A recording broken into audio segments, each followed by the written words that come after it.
It's been 100 days since the Xiaomi SU7 arrived at our garage, and I've been driving it interchangeably with my NIO ET5 for daily commute. Unlike others you saw online who took it apart, drove it on the track, or crash tested, I did nothing fancy, just good old everyday driving. So which one is the keeper, the ET5 or the SU7? That's what we're going to talk about today. I'm Harris, you're watching Matt EV. First off, this car gets tons of attention, especially with this color. People will stare, take pictures, and even ask questions when I stopped or at a car park. I am introverted, in case you can't tell, so I was quite uncomfortable driving with such a head-turner commuting. And to be honest, the extreme high attention this car receives is more about the brand, rather than any groundbreaking features in the car itself. Compared to the exterior, the interior is where we normally spend more time looking at. And spending some time with it, I found that the overall quality does not look as refined as the first time. Too much plastic surface, especially in details. For example, the Founder Edition badge is only glued onto the steering wheel, lessening the premium feel. By the way, it has 1/4 inch screw holes on both sides, which are quite practical, but the one on the right can get in the way of the airbag, so just don't use it. The thing I like is the driving position and visibility, which are clearly better than my ET5. Talking about driving, the SU7 claims to accelerate from 0 to 100 in 2.78 seconds, which includes a 1-foot rollout. And in our own test, it did 3.17, while the ET5 takes 4 seconds on the spec sheet but can achieve 3.6 in real life. Although Xiaomi's claim on acceleration is not as honest as NIO's, its drivability is undeniably better. Especially when tipping off, the throttle response is much sharper. So as a steering, while the ET5 responds a bit vague in the steering dead zone, the SU7 can turn like a cat.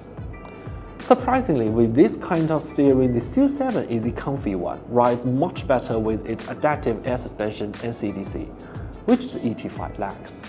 Plus, I have to talk about the brakes. We all have seen the recent track accident on the internet, both caused by brake failure. From what I gathered, the first reason is that while the SU7 has very large front calipers, the brake pad is actually pretty small, resulting in low brake heat capacity.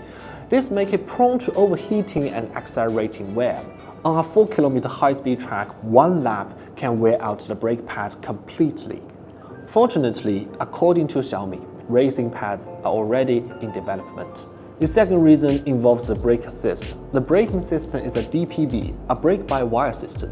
When the brakes fail, the pedal feel remains unchanged, making it nearly impossible for the driver to sense the problem. Currently, the combination of heavyweight, high-speed, and electronic braking system is mainstream for electric performance cars, which presents potential track hazards.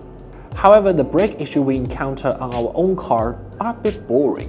When driving on steep slopes, the hill descent control slows the car down to around 6 kph, which feels quite slow. It would be nicer if they had a button for hill descent control in the menu, allowing us to choose when to activate it. Fortunately, we came across an engineer who said that they will work on fixing the issue. We also did a range test, driving for over 7 hours straight until the battery was empty. The result was 544 km, including 497 km of highway and 47 km of city street. The respective energy consumption was 80 and 60 kWh per 100. Overall, the energy consumption is similar to my ET5, but if we take into account that the ET5 has less power but similar weight, the 800-volt architecture and electronic controls in the SU7 are indeed more effective. Additionally, it's worth noting that the SU7 comes with a 100 kWh battery, while the similar price ET5 is equipped with a 75 kWh battery. Next, let's talk about ADAS. During our range test, many kilometers were driven by the driver assistance. On highways and elevator roads, the SU7 demonstrated more aggressive speeds and lane-changing maneuver. But thanks to its excellent chassis, it actually feels more stable than my ET5.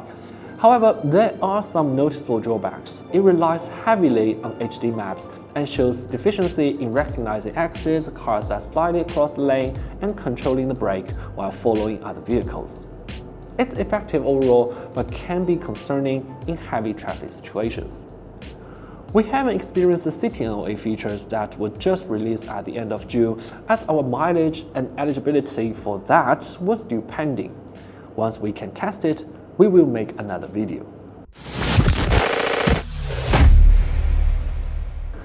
In summary, the SU7 shines in its cost-effectiveness, handling, performance, range, and efficiency.